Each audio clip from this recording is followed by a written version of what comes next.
Are you ready to unmute your power? Are you sick and tired of being told to shut up?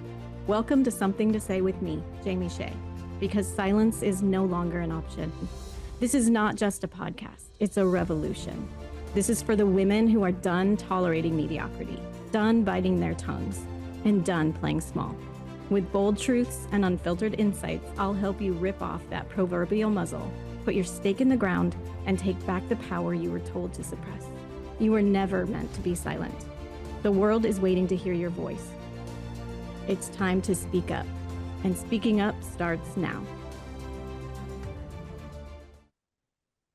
Hey everyone, welcome back to Something to Say. I'm your host, Shae. And today we're tackling a myth most of us have bought into, that when life gets hard, you have to get serious. This lie that having fun, smiling and laughing during serious times is somehow wrong. We've been taught that joy is frivolous or even irresponsible. And I can say for certain that I'm guilty of being far too serious for most of my life. Somewhere along the lines, I was conditioned to believe that having fun is not responsible.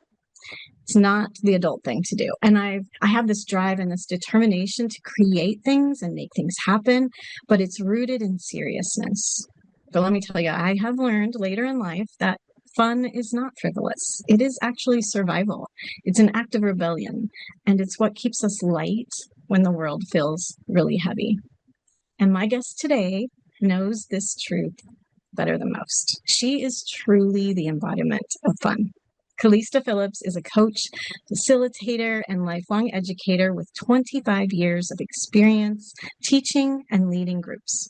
A Harvard and Middlebury graduate, she has lived and worked around the world and now calls Sun Valley, Idaho, home. Known for her ability to engage any audience with her energy and authenticity, she helps women discover their purpose and take courageous action in their lives. Beyond her work, she's a proud mom of two, an adventurer at heart, and someone who brings both wisdom and playfulness, whether she's on a mountain trail, on a dance floor, or a paddleboard.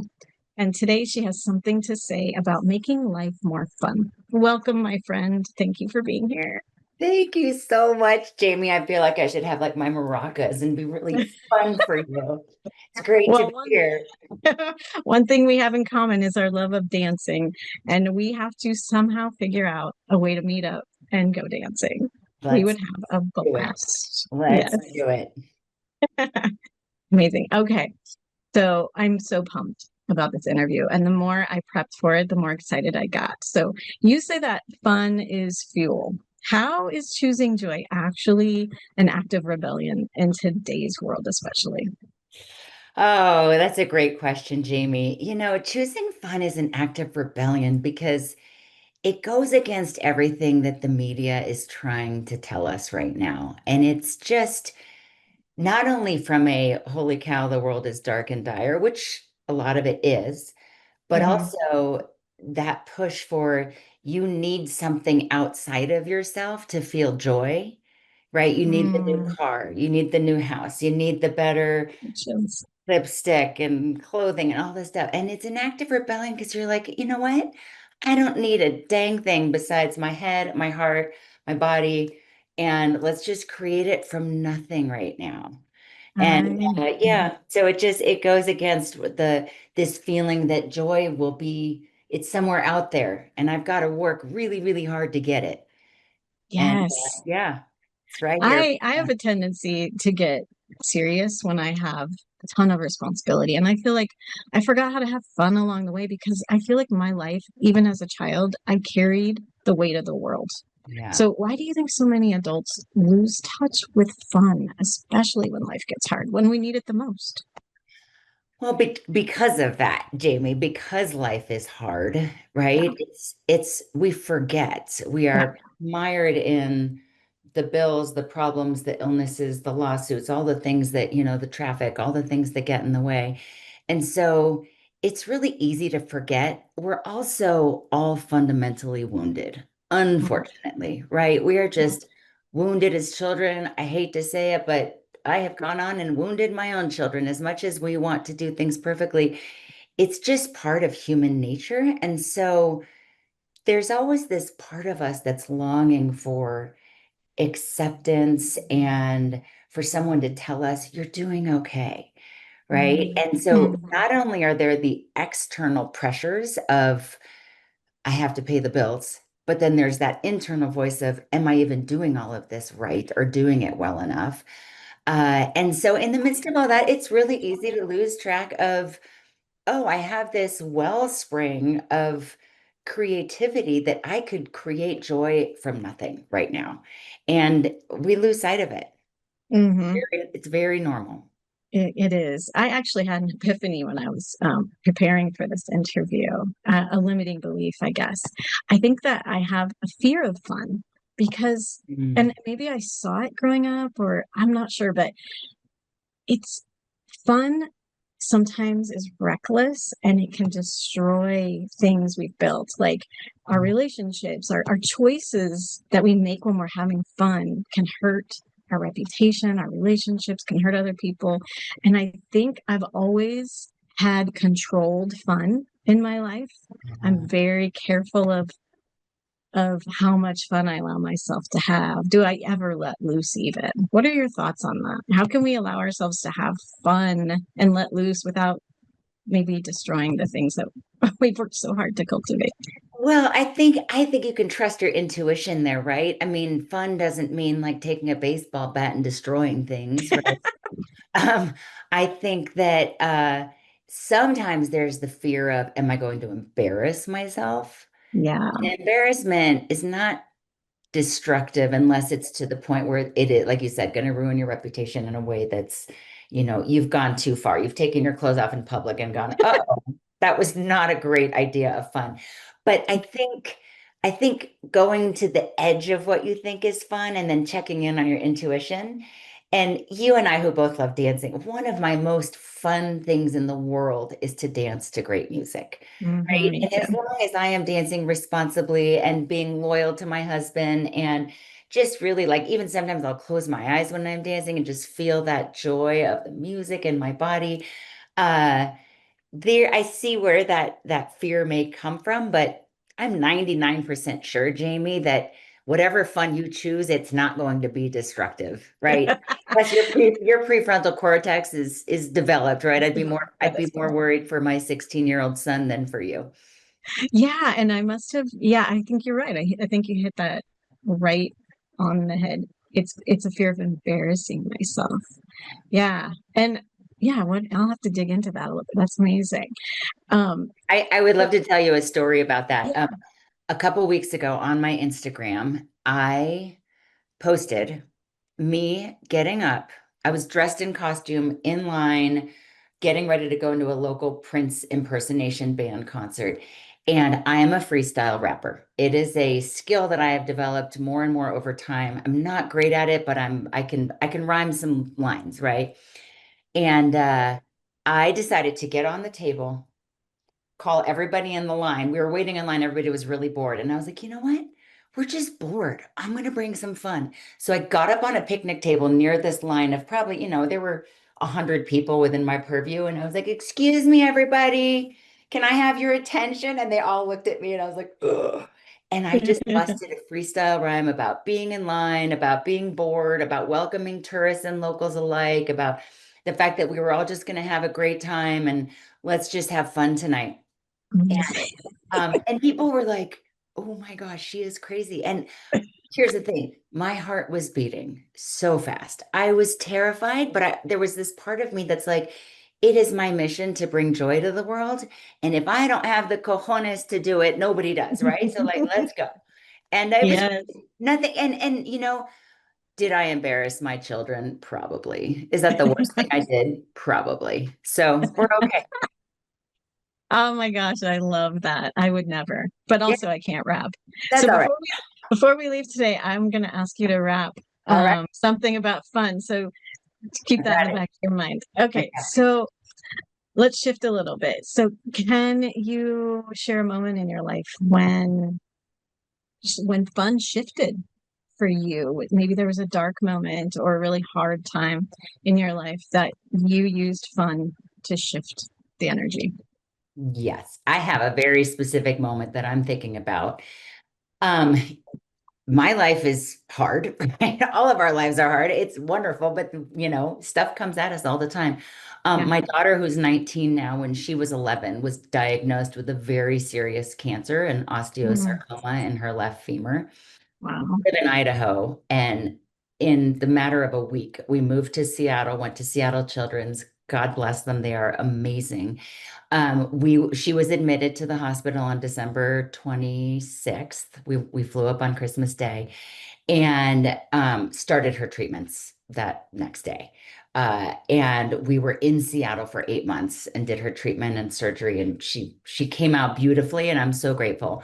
But we were in December 26th, and New Year's Eve came up, right? And so there was a time where we could have just been in the dumps, just here we are, you've got cancer, we don't know how it's going to fare. Yeah. And instead, I really did it from a place of love, not from a place of like, oh no, I have to save the day. It was just like, it's New Year's Eve. What do we do on New Year's Eve? We have fun. So we went Mhm. out, we got the streamers and the poppers and we had more fun in her hospital room, and we got her nurses involved, and by the end of the night, there was confetti all over the room, and we were really like truly just laughing and celebrating, like, hey, it's New Year's Eve and we're together as a family. Yes. Oh, I love that. I'm glad she's all healthy and doing well today, but that's amazing. You've told me this story before, and I would imagine I would be a wreck. I would be holding back tears the whole time and just trying to hold myself together. I don't even think I would think about fun. But then I love that. And I think that needs to be part of our lives is this is heavy. How do we make it light? How do we laugh? Uh, 'Cause Part of laughing is what one of helped my me, favorite things to do. yeah, part of what helped me was knowing that I was not a doctor. There was nothing I could do, right? And so my worrying wasn't going to help. And I really knew that the Seattle Children's nurses, doctors, all the assistants, all the huge team that they had taking care of us, they could handle that, and I could handle my family. And so you can do it whatever way you want. You can be miserable or you can be joyful. You might as well choose joy. Absolutely. Yeah. Absolutely. I think some of us feel guilty for Mhm. having fun when serious things are going on.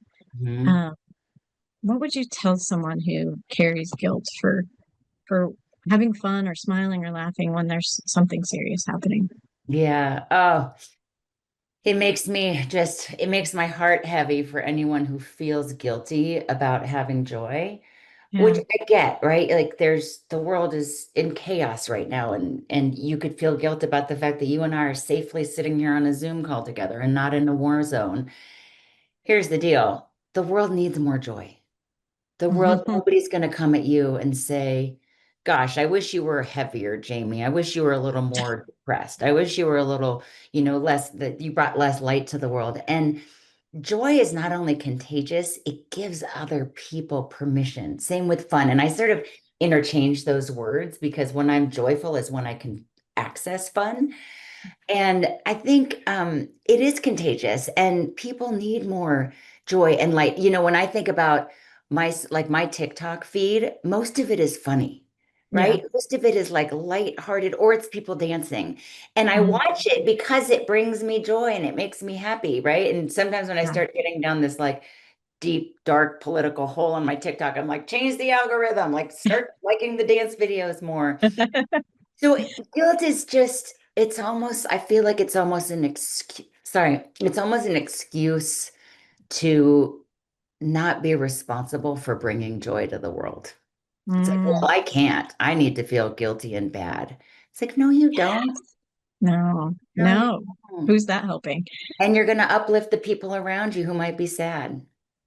So I loved what you said about the algorithm on your TikTok and how you can change that intentionally, right? Yeah, So there's a difference between creating joy intentionally and yeah, escapism. yeah. What do you think is the difference there? So I'm going to look up this word. I looked up the word create this morning for our interview, Jamie. Hmm. The Latin origin comes from the verb creare, and it means to make, bring forth, produce or cause to grow. And what I love about that is that creation has moved into an etymology where when we think of creativity, we really think of you have to be imaginative or an artist or, be some great musician or painter or dancer. But create means to make, bring forth, produce, or cause to grow, right? Mm. And what was the other word? Oh, escapism. So, Hmm. you know, we can absolutely escape into receiving pleasure and fun, right? One of the greatest ways to do it is drugs and alcohol. Right, right. Another way to do it is if you're numbing out to video games, whatever we numb out to, right? That's escapism. Yeah, But creating joy just means, or fun, you create it from nothing and you do not have to consider yourself creative. You just bring it forth into the world. oh, I And love that. the question is how, right? People might be Yeah, saying, I'm going like, well, yeah, that's great, but how do I do it? Again, it's it's like whatever tiny inkling you might have, go there. For me, if I could, I think music is an immediate mood changer, me right? too. Humans Yep. have relied on music for centuries. So if I'm feeling down and I want to shift it, music and movement will do it. But Yes. sometimes it's literally changing your perspective, like putting your head between your legs or doing something silly, like just physically changing your perspective, right? Yeah. Turning Yeah. back a Interesting. circle, just like shaking your energy up so that you can kind of get yourself out of this one perspective. It's like Yes. walking down a different street, like literally just changing the background of your life can just give you a hint of an access. And then you have to look inside and see like what sounds a tiny bit fun to me. And you just have to go with that tiny little sprout and Yeah. follow. Yeah. I think Tony Robbins came to mind because it's an older show. I think it's called I'm Not Your Guru, but he disrupts people's thought patterns. And Mhm. it's really interesting. And they don't realize he's doing it until he points it out. But I think that's one of the things is we can get stuck in a loop of negativity or sadness or guilt or whatever. And it's being disruptive to that in whatever way that means. Like you said, putting your head between your legs and looking at the world upside down will just make you giggle. And it's shifting that energy and it's shifting your thought pattern. It's disrupting those thought patterns and that loop, those loops that happen to us who are overthinkers. Yeah. And that's such a great point. I love that. What are some other ways people could bring more lightness and laughter and play into their Yeah. everyday life and not feel Well, guilty about it? yes. I think one of the first steps is self-care. Yeah. It's if you have a bathtub, that is just an amazing place to go, right? A Yes. bathtub and a candle, if you have that, that's great. If you have a shower, right? Most people do. Hot water, I think, can just be an amazing reset. But whatever self-care looks like to you, it has to be just a step in the direction of self-love.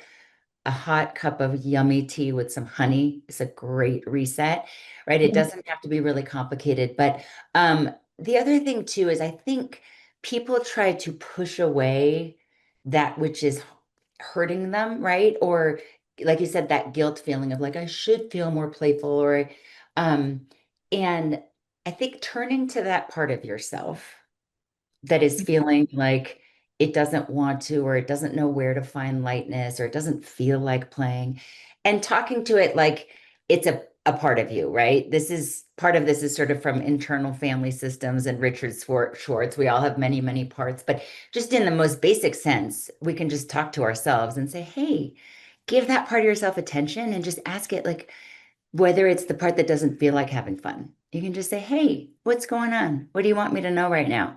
And then listen for the answer. And it's amazing. I mean, it kind of sounds schizophrenic, but we really have, you can talk to yourself about it and say, well, it just sounds like so much work, or I'll feel guilty, or okay, well, tell me more about it. And if you can get in that conversation and create just a little bit of space and then love on that part of yourself. Just go, Yeah. hey, like talk to yourself like it's your own child or a child if you don't have children, just like, hey, sweetie, I get it. Fun sounds like just a lot right now. What's like a smaller step? Is a Yeah. bag, like is I was gonna say, is a bag of popcorn gonna make us feel happy just hearing the pop in the microwave or watching a show that's gonna start us laughing or just a smaller step that doesn't require like, I don't want to look between my legs. That sounds dumb. You know what I did once, and not that long ago, actually, because I feel like I was so disconnected from play. Like, how do you play as an adult with all these responsibilities? I went to a toy store Yeah. and I let little Jamie pick out whatever she wanted, whatever I thought, oh, that looks fun. I Yes. bought rocks to paint. I bought a stuffed animal that just made me smile.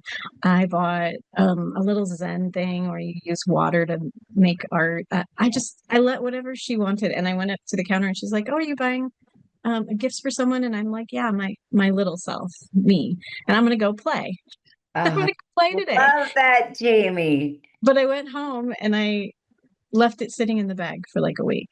All the stuff, maybe the stuffed animal I got out, but I finally did some of it. But it Yeah. took intention to allow myself to be playful and have fun because it feels like I'm not doing anything. I'm not doing anything productive when I could clean or, when I could go make money. But it Totally. was just those little steps intentionally to get in touch with play again and to just smile doing it. And it doesn't have to result in anything other than a smile, Yeah. right? And I feel like those are the things I'm still working on, learning how to have fun. And Yeah. but I How love did it. it feel? How did it feel when you actually did the stuff after you got it I out of the bag? immediately felt guilty. When I Uh, got all the rocks out and started painting, I noticed the guilt uh, rise up in me that I should be doing something else, yeah. something more productive. But I've just pushed through it and I'm like, nope, we're gonna paint rocks. So And that's a moment when you can look at that guilt, right? mhm, And talk to it. Say, hey, yeah, guilt, what are you feeling guilty about? Right. And just kind of let it express itself and be with it, and be like, yes. okay, great. Let's come with me, guilt. We're going to paint these rocks together. And you can Yeah, watch over my shoulder and, but I'm going to paint these yes. rocks. I've attended your talks in the past and you give those names, right? You say guilty. Don't you give those Yes, I call it feelings? your saboteur is one term that psychologists use. Absolutely. It's like your saboteur that's trying Yeah. to keep you safe, Mm-hmm. right? It Mm-hmm. doesn't want Yes. Jamie to mess. It doesn't want super responsible Jamie, who's always had her life together and done the responsible thing. It's afraid. It's literally probably afraid that you'll die if you do this, right? And it's Mhm. just like, Jamie, you can't waste time. You got to be Yeah. productive. Right. And yeah, so you just, hey, little Salvatore, you're fine. Come on, get in the box. Okay. We're gonna go paint together.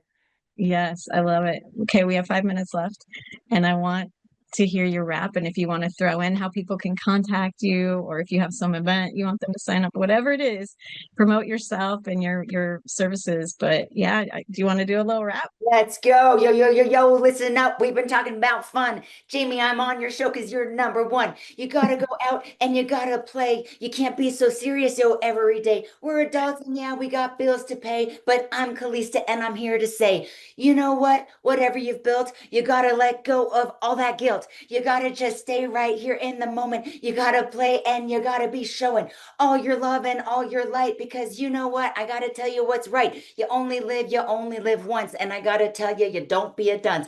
Come out here and you got to play and have some fun. You got something to say. Be spontaneous, look between your legs, go outside and throw some eggs. Yo, my friends, you live this one life. And I got to tell you, yeah, there's a lot of strife, but you got to play and you got to have fun. And I'll tell you what, just go sit in the sun. Oh my God, that's amazing. There you go. Mic drop. Calysta Phillips. Calysta Woo. 72 on Instagram. I many Fridays do a freestyle Friday. My website is calystaphillips.com. And that's with a Oh Y my. in Calysta and two L's in Phillips. Yeah, if you need somebody to facilitate an event and bring the energy, she's your girl. Oh my gosh. Absolutely. I Absolutely. am so grateful for you in my life and to remind me to have fun. And I love you. Thank you for being on my show today and supporting me in all that I do. I aspire to be half as much fun as you are. Oh, Jamie, let's get together and dance. Yes, absolutely. Let's do it. Maybe we can have a global dance party somehow, invite people across the world. Yeah, we could do it. And during COVID, they did it. I had a friend's birthday party recently, and I called it her pajama jam, and which I actually stole from Rashida Jones from an interview on Good Hang. So thanks, Rashida. Uh, Oh and my gosh. and we had a pajama jam. Everybody came in their pajamas, and we just danced the night away. I want to have a pajama jam. That sounds amazing. Yeah, well, that's the thing. You can. I can, and I'm All going you need to. are some pajamas and a few girlfriends or That's guys, right. whatever you want. I'm going to do it. I love it. Awesome. Thank you so much. That rap was freaking amazing. What a skill and Thank you, talent. Jamie. Thank you. Thank you everyone for listening, and we'll see you next time. All right. Bye. Bye. Thanks, Jamie. Thank you so much. You've been listening to Something to Say with me, Jamie Shae, because silence is no longer an option. Catch me live every first and third Wednesday, 10 a.m. Pacific, on transformationtalkradio.com to learn how you too can rip off your proverbial muzzle. Silence was never your destiny. It's time to speak up. Subscribe to my channel to listen first when new episodes drop. Follow me on social media and visit guidedbyjamie.com to join the community that has something to say.